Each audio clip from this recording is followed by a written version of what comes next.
Hello everyone, welcome back to new mini blog. এটা হলো গত রবিবারের ব্লগ। দেখো সাবান কাচতে দিয়ে দিয়েছি, ব্লিঙ্কিট থেকে দুধ এসে গেছে, সাফল মটর এসে গেছে, আর রান্নাঘরও গোছানো হয়ে গেছে। কাজের দিদি এসে বাসন মেজে চলে গেছে।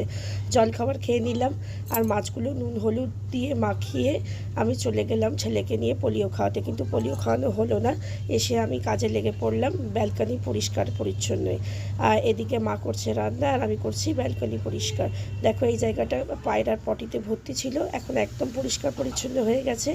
আর বাস্তু মেনে আমি সব দিকে যে যে গাছ রাখবা সেগুলো রেখে দিলাম। আর দুপুরবেলা ছিল পালং শাক চচ্চড়ি, ডাল ভাত লেবু আর পাতলা করে মাছের চাল। শিবাই কি বলছে শুনে না।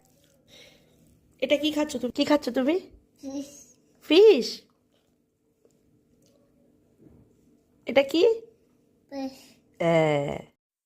ছেলেরই ছিল একটা লিমকার বটল। লিমকার বটলটা দেখে আমার প্রচণ্ড হাসি পাচ্ছিল। আমি ওকে বলছিলাম এটা নিশ্চয়ই পড়ে গিয়ে